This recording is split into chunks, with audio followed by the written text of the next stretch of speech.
आप सभी को भारत भूषण गौड़ का प्रणाम। हमारे चैनल पर आप सभी का स्वागत है।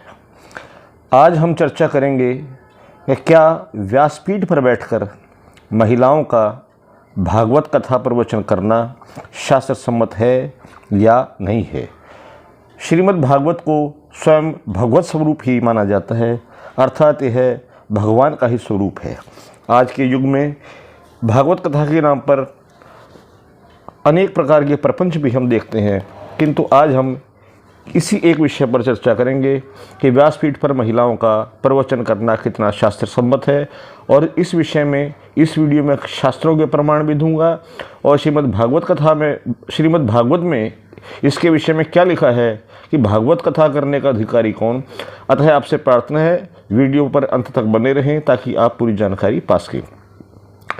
यह एक विवादास्पद विषय हो सकता है आज के कथित आधुनिक युग में, किंतु भारतीय वैदिक दर्शन और शास्त्रीय परंपराओं से प्रेरणा लेकर विचार करें तो स्थिति सहज ही स्पष्ट हो जाती है।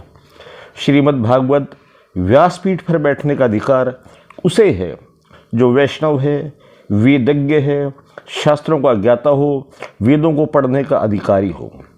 वेदों को पढ़ने का अधिकारी कौन?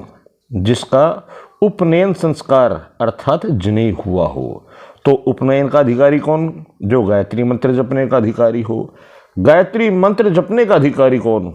वो जो वीर्य की शक्ति को ऊर्ध्वगामी करता है। इस शक्ति को ऊर्ध्वगामी करने का अधिकारी है।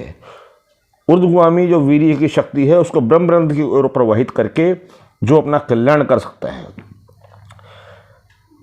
इस शक्ति को ऊर्ध्वगामी करने का अधिकारी कौन?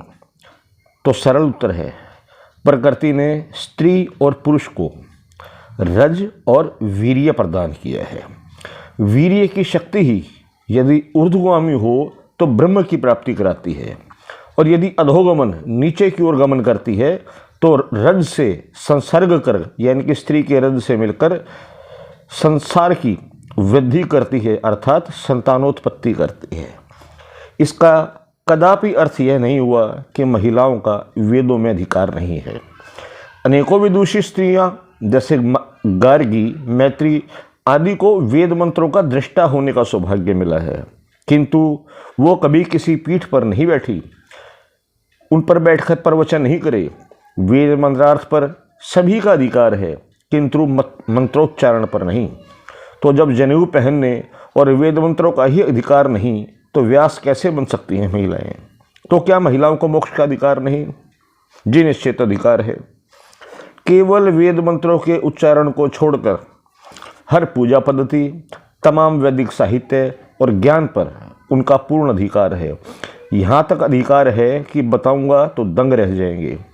10 महाविद्याओं में से एक श्री विद्या, जिनके पहले आचार्य भगवान शिव, सूर्यदेव, कामदेव, परशुराम आदि और शंकराचार्य जैसे आचार्य हुए, वह श्री विद्या का प्राचीन कादीमत रहा है, यानी कि पूजा पद्धति कादीमत की चली है। आज भी प्रचलित यही है। हालांकि इसके वास्तविक ज्ञानी अब तो ना के बराबर ही हैं, किंतु अगस्त ऋषि की पत्नी लोपामुद्रा ने इसी कादीमत के समानांतर अपना हादीमत बनाया था, और जब बहुत प्रचलित भी रहा, कालांतर से अब यह लुप्त हो रहा है। आशय यह था कि सनातन मत विद्यमान होते हुए भी उस विदुषी लोपामुद्रा के मत का किसी ने विरोध नहीं किया, बल्कि स्वीकारा ही।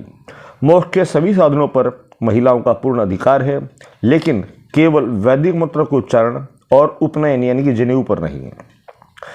20वीं शताब्दी के अंत तक जो परंपरा भारत में चली, उसमें महिला कथावाचकों के लिए कोई स्थान नहीं था। दूसरा बिंदु यह था कि ऐसी प्रथा प्राचीन काल के लोगों ने इसलिए बनाई थी क्योंकि विद्यावतां भागवते परीक्षा, अर्थात विद्वानों की परीक्षा श्रीमद् भागवत शास्त्र में होती है। क्यों? क्योंकि श्रीमद् भागवत सकल दर्शन शास्त्रों, विशेषतया वेदांत दर्शन का सार स्वरूप है। स्त्रियों का स्वभाव व प्रकृति ऐसी होती है कि वे दार्शनिकता को प्रायः रुचिकर नहीं मानती। उपनिषदों में वर्णित गार्गी, मैत्री जैसे कुछ अपवादों को छोड़ देने से पर। तीसरा बिंदु ये कि रजस्वलावस्था, मासिक धर्म इत्यादि दशाओं से आए दिन घिरे रहने के कारण भागवत का अनुष्ठानिक कथावाचन व्यासासनस्थ यानी कि व्यासपीठ पर बैठना होकर उसके लिए निषिद्ध है।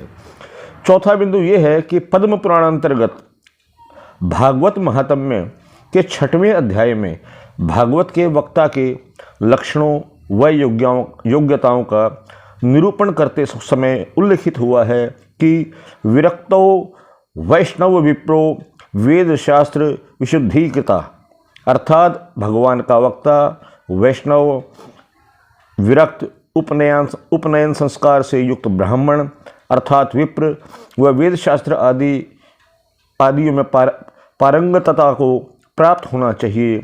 अब अंत में श्रीमद् भागवत के श्लोक संख्या भी मैंने दे रखी है के अनुसार तो स्त्रियों को वेद के अध्ययन का अधिकार ही नहीं है, ये खुद श्रीमद् भागवत कहती है। श्लोक है, स्त्री शूद्र द्विजबंधुनाम त्रयी ना श्रुति गोचरा इति भारत माख्यानम कृपया मुनिना कृतम। स्त्रियों का वेदाध्ययन में अधिकार वर्जित है, पर पुराणों का अनुशीलन वे कर सकती हैं। श्रीमद् भागवत का मनन पाठन वह अवश्य कर सकती है, किंतु व्यासपीठ पर बैठकर नहीं। हाँ, सब कल्याणार्थ कर सकती है, दूसरों को प्रवचन देने के लिए नहीं, क्योंकि भागवत का प्रवक्ता होने के लिए वेद शास्त्र में निपुणता होना अनिवार्य है। वेद के अध्ययन का अधिकार ही जब महिलाओं को नहीं है तो व्यास कैसे बनेगी। मित्रों, यह मैंने शास्त्रों के आधार पर यह वीडियो बनाया है, इसमें उदाहरण दिए हैं।